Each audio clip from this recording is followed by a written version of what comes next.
안녕하세요. 차별화된 변호사 성정모입니다. 오늘은 부동산 실명법 위반으로 인한 과징금 부과처분 취소 청구 사건에 대해서 알아보도록 하겠습니다. 법명의 그 정확한 이름은요. 부동산 실권리자 명의의 등기에 관한 법률입니다.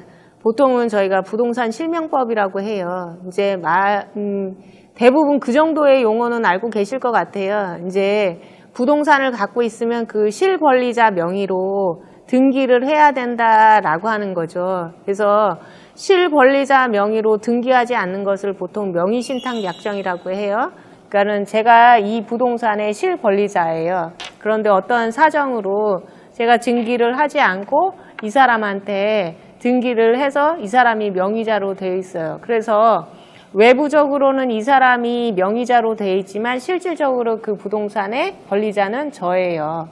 이럴 때 저는 명의 신탁자라고 하는 경우고 이 사람, 명의를 받은 사람은 명의 수탁자라고 하는 거거든요. 그래서 이러한 명의 신탁 약정, 내가 내 부동산이지만 명의는 너한테 둘게라고 하면서 그건 둘 사이에 합의가 있어야 될 거 아니에요. 그런 걸 명의 신탁 약정이라고 하는데 부동산 실명법에서는 그 명의 신탁 약정 자체를 무효라고 봤어요. 왜냐하면 그게 일종의 말하면 거래 질서를 해친다라고 하는 측면 때문에요. 그래서 95년도에 부동산 실명법 이 법률이 제정이 되면서 명의 신탁 약정 자체는 무효이기 때문에 그래서 이 무효이어서 이제 둘 사이에 그 권리 관계가 이제 유효하다라고 주장할 수 없다라고 하는 거죠. 그런데 이러한 명의 신탁 약정이 95년도에 제정됐음에도 불구하고 여전히 일반 사회에서는 행행한 경우가 많아요. 특히나 이제 시골 같은 경우에는 그런 경우가 많죠. 내 이제 아버님, 그러니까 연세 많으신 분의 아버님, 거의 할아버지 때 같은 분이 대대로 그 땅을 그냥 읽어오면서 그냥 이거는 내 땅이야 라고 하지 크게 그 명의가 중요하지 않았어요. 그 다음에 이제 7, 80년도에도 그 땅에 대한 매매를 하면서 매도 증서를 작성한 사람들도 있지만 대부분 동네 사람들이기 때문에 서로 돈 주고 쌀 같은 거 주고받고 하면서 앞으로 저 땅은 네 땅이야 어때 땅이야 라고 이렇게 얘기만 했지 매도 증서 같은 거를 갖고 있지 않는 경우도 있어요. 그렇지만 동네 사람들은 모두 저 땅은 이 사람의 땅이다 라고 하는 것을 알고 있는 경우도 많아요. 그런데 이제 그런 것 때문에 중간에 부동산 등기 특별조치법 같은 걸 해요. 그러니까 옛날에는 그렇게 등기가 중요하지 않아서 등기를 안 했지만 이제 그 땅이 누구 땅이다, A라는 사람의 땅이다 라고 하는 것을 만약에 이장 몇 명이 확인을 해줬다라면 아니면 이장이나 동네 사람들 이런 사람들이 확인해서 확인서를 갖고 오면 그거 가지고서는 등기를 할 수 있게 해주겠다라고 해서 한시적으로 부동산 등기 특별조치법 이런 것이 시행이 됐었어요. 그래서 한시적으로 그런 일이 이루어졌는데 그렇게 오랜 세월 동안 그런 특별조치법도 여러 번 시행이 됐지만 아직까지도 여전히 그 등기가 되어 있지 않거나 아니면 아주 과거에 그 매도인의 명의로 등기되어 있는 것도 여전히 있는 경우도 있습니다. 그런데 이제 이러한 명의신탁 약정 자체는 법이 금하는 행위이기 때문에 이러한 명의신탁 약정이 관계기관에 밝혀지는 경우에는 그 부동산 가액의 30%에 해당되는 금액을 과징금 부과를 받게 돼요. 그러니까는 이 부동산이 만약에 6억짜리다라고 하면 30%는 어느 정도예요? 1억 8천이죠. 1억 8천에 과징금을 부과처분을 받아요. 그러면 그 과징금 부과처분을 받은 사람들은 깜짝이 놀라겠죠. 그러니까는 보통 행정심판위원회에 그러한 부동산 실명법 위반으로 인한 과징금 부과처분에 대한 취소 청구를 구해요. 구하는데 대부분 그런 사유를 많이 주장해요. 이게 대대적으로 아버지가 일궈온 땅이었는데 내가 나중에 이제 상속을 받으면서 이렇게 했다. 하는 경우도 그래서 내가 이게 조세를 포탈하거나, 그러니까 조세를 안 내려고 하거나 아니면 어떤 법령상의 제한, 뭐 주택이 2개이면은 뭐 이렇게 뭐 중과세를 물거나 뭐 이럴 수도 있는 거잖아요. 그런 어떤 법령상의 제한을 회피할 목적이 아니라 대대로 뭐 등기를 못한 상황에서 나중에 내가 우연찮게 뭐 상속을 받았다라는 주장을 하는 경우도 굉장히 많아요.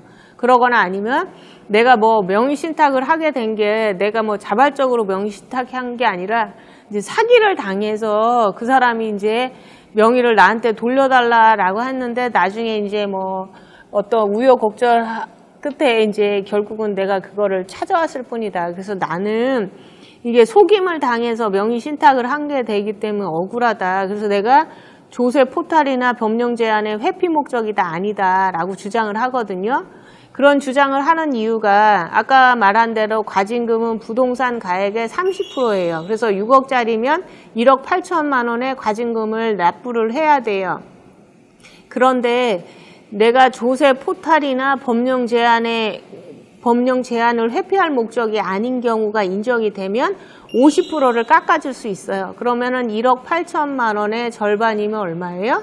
9천만 원이죠. 그러니까는 1억 8천 내는 것보다는 9천만 원을 내는 게 좀 나을 수도 있는 거잖아요. 물론 한 푼도 안 내고 싶은 사람들이 대부분이겠지만 그렇기 때문에 그런 주장을 굉장히 많이 해요. 그런데 기본적으로 그러니까 일상적으로 그 명의신탁이 뭐 그 둘 사이에 합의가 되고 그 다음에 그게 둘 다 믿을 수 있는 사람이면 아무런 문제가 발생하지 않아요. 대부분 그런데 그 둘 사이가 틀어져서 뭐 한쪽이 그걸 뭐 자기가 명의가 있는 상황에서 그거를 뭐 다른 사람한테 팔았다거나 아니면 담보를 제공했다거나 그러니까는 당연히 이 명의 신탁자 입장에서는 그걸 가지고 고소를 하거나 그래서 사건화가 되는 경우가 있겠죠. 그러면 그런 수사기관이나 아니면 명의 신탁 사실을 확인한 법원은 그거를 관계기관에다가 통보를 해줘요. 그러다 보니까 그냥 행정기관에서는 당연히 내가 수사기관이 아니니까 그런 내용을 잘 몰랐지만 그런 투서 같은 것이 오고 그 다음에 아니면 수사기관에서 통보 같은 게 오다 보니까 행정기관은 그제서야 아는 경우가 많아요. 그러면 명의신탁으로 인한 과징금 부과 처분을 하는 경우가 많아요. 그러거나 아니면 장기 미등기자에 대해서도 당연히 과징금 30%를 물게 돼 있어요.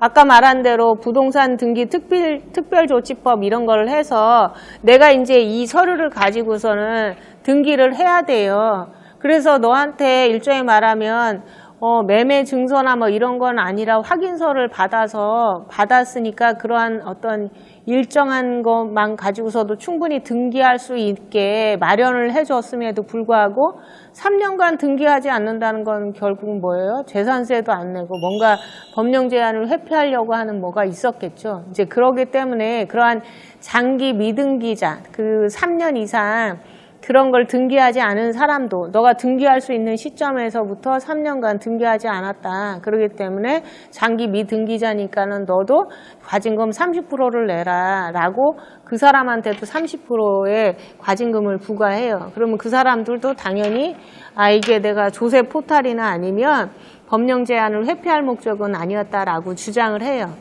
그런데 이제 법원 같은 경우에서도 이제 그런 주장을 하겠죠. 야, 그거 조세 포탈 아니면 그 법령 제한 회피의 목적이 아니었다는 것은 네가 그러니까 명의 신탁자 아니면 과징금 부과 처분을 받아 너가 주장을 하고 입증을 해야 되는 거지 행정청이 해야 되는 부분은 아니다라고 이렇게 판단을 했어요. 그 다음에 아까 말한 대로 그러한 50%의 감경이라고 하는 것은 행정청한테 임의적 감경사예요. 그러면 행정청은 그 얘기를 들어보고 감경해 줄 수도 있고 감경을 안 해줄 수도 있는 거예요. 그러니까 필요적인 감경 사유가 아니에요.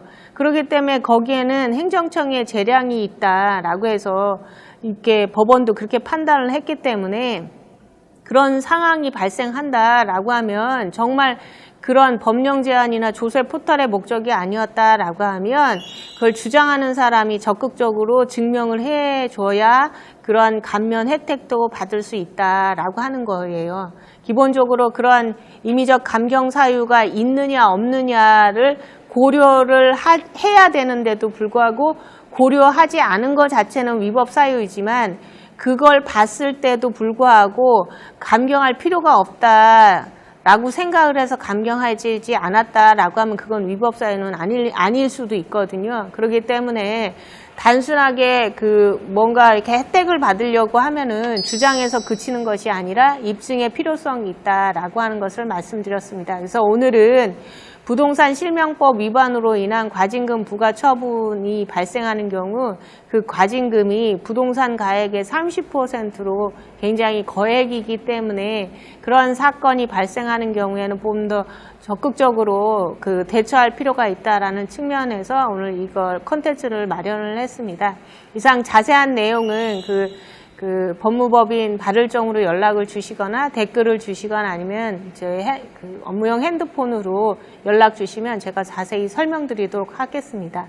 이상 차별화된 변호사 성정모였습니다. 감사합니다.